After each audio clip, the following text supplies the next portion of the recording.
তোমার তো ওই লোকের পাসওয়ার্ড জানার কথা না? না ম্যাডাম, আসলে আমি জানি না ম্যাডাম। তোমাকে নিয়ে তো আমার সন্দেহ হচ্ছে।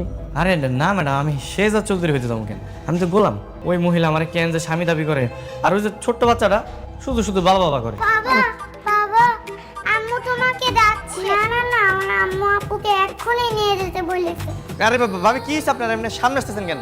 আর কিসের শেজাদ? আপনার তো সমস্যা হচ্ছে মাথায় দেখা যায়। ডাক্তার ওদিন দেখছেন না আমার কি অ্যাক্সিডেন্ট ফ্র্যাকচার করছে? আচ্ছা গোলাম, তুমি আর ঋতুকে এক বিছানাতে ঘুমো নাকি? এই ছোট লোকের বাচ্চা, চোখ কি কপালে নিয়ে হাঁটোস? বলো গোলাম, আমি এখানে কি লিখেছি? Find the escape velocity from earth পৃথিবী থেকে কতটুকু? 11.2 কিলোমিটার পার সেকেন্ড। দুনিয়া টাকার গোলাম 11তম পর্বে আপনারা যা দেখলেন তা তো জাস্ট ট্রেইলার ছিল। আসল ধামাকা আসতে চলেছে আগামী 12 নম্বর পর্বে। আপনারা কি কখনো ভেবেছিলেন যে গোলাম কোনো পড়াশোনা ছাড়াই সুইস ব্যাংকের সেই জটিল পাসওয়ার্ড মুখস্থ বলে দেবে? আর ঋতুর বান্ধবীর পার্টিতে গোলামকে থাপ্পড় মারার পর ঋতু যেভাবে সবার সামনে গোলামকে নিজের স্বামী হিসেবে স্বীকার করে নিয়ে আই লাভ মাই হাজব্যান্ড বলল, তা দেখে কার কার গায়ের পশম খাড়া হয়ে গেছে কমেন্ট করুন। কিন্তু প্রশ্ন হলো, গোলামের আসল অতীত কি? সে কি সত্যি কোটিপতি শেহজাদ চৌধুরী, নাকি এর পেছনে লুকিয়ে আছে অন্য কোনো অন্ধকার রহস্য? দুনিয়া টাকার গোলাম 12 নম্বর পর্ব আগামী সপ্তাহে ঠিক এই দিনেই রিলিজ হতে যাচ্ছে।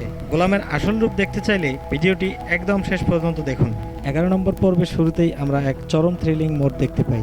শ্রেয়াকে যখন গুন্ডারা কিডন্যাপ করে নিয়ে যায়, তখন পুলিশ এসে গোলামের হাতে পিস্তল তুলে দিয়ে বলল, এই মিশন আপনাকেই কমপ্লিট করতে হবে। গোলাম যদিও নিজেকে সাধারণ বাবুর্চি ও কাজের লোক বলে দাবি করে এই ঝামেলা থেকে এড়াতে চেয়েছিল, কিন্তু পরিস্থিতির চাপে তাকে শ্রেয়াকে বাঁচাতেই হতো। সবচেয়ে বড় টুইস্ট আসে যখন ভিলেন বসের সামনে দাঁড়িয়ে গোলাম কোনো চিন্তা ছাড়াই শেহজাদ চৌধুরীর সুইস ব্যাংকের পাসওয়ার্ড দিয়ে দেয়। শুধু তাই নয়, ঋতুর বান্ধবীর বার্থডে পার্টিতে গোলামকে যখন অপমান করে জুস ঢেলে থাপ্পড় মারা হয়, তখন ঋতু নিজের সব অহংকার ভুলে গোলামের হাত ধরে সবার সামনে চিৎকার করে বলে, ও আমার husband, I love my husband. এরপর ঋতু বাড়িতে এসে সাফ জানিয়ে দেয় গোলাম আর এ বাড়ির কাজের লোক নয়, সে এই বাড়ির জামাই।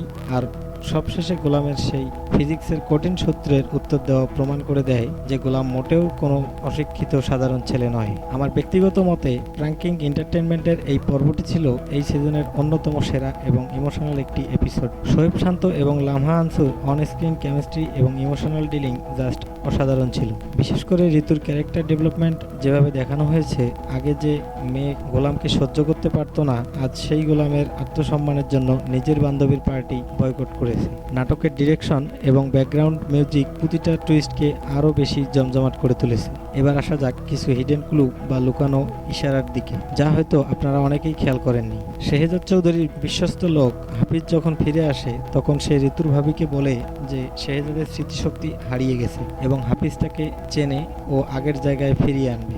ঋতুর ভাবি কিন্তু ফিল্টারের পানির কথা বলে গোলামকে জোর করে এক গ্লাস পানি খাওয়ায়, আর তারপরেই গোলামের হঠাৎ শরীর খারাপ এবং ঠান্ডা জ্বর অনুভূত হয়।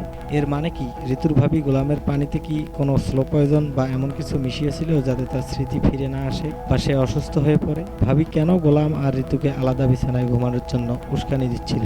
এটা কিন্তু একটা বড় রহস্য। তাহলে 12 নম্বর পর্বে কি ঘটতে চলেছে? আমার প্রেডিকশন অনুযায়ী 12 নম্বর পর্বে হাফিজ সরাসরি গোলামের মুখোমুখি হবে। হাফিজকে দেখার পর গোলামের মাথায় তীব্র যন্ত্রণা শুরু হতে পারে এবং তার হারিয়ে যাওয়া স্মৃতির কিছু ঝলক সে দেখতে পাবে। অন্যদিকে ঋতুর ভাবি এবং তার ভাই মিলে গোলামকে আবার বাড়ি থেকে বের করা বা সবার চোখে জিরো বানানোর নতুন কোনো চক্রান্ত করবে। কিন্তু যেহেতু ঋতু এখন পুরোপুরি গোলামের পাশে দাঁড়িয়েছে এবং গোলামের ভিতরে সেই উচ্চশিক্ষিত শেহজাদ চৌধুরী রূপটা আস্তে আস্তে বের করে আনছে, তাই ভিলেনদের সব চাল এবার ভেস্তে যাবে। হয়তো আগামী পর্বেই গোলামের আসল আইডেন্টিটি সবার সামনে রিভিল হয়ে যাবে। বন্ধুদের কি মনে হয়, গোলামের পানিতে কি ঋতুভাবী সত্যি কোনো ওষুধ মিশিয়েছিল? আর গোলাম কি আগামী পর্বে তার সম্পূর্ণ স্মৃতিশক্তি ফিরে পাবে? আপনাদের মূল্যবান মতামত অবশ্যই নিচে কমেন্ট করে জানান। নাটকটি আপনার ভালো লেগে থাকলে ভিডিওটিতে একটি লাইক দিন এবং দুনিয়া টাকার গোলাম 12 নম্বর পর্বের পরবর্তী রিভিউ সবার আগে পেতে আমাদের চ্যানেলটি এখনই সাবস্ক্রাইব করে পাশে থাকা বেল আইকনটি অন করে দিন। দেখা হচ্ছে পরের ভিডিওতে। ধন্যবাদ।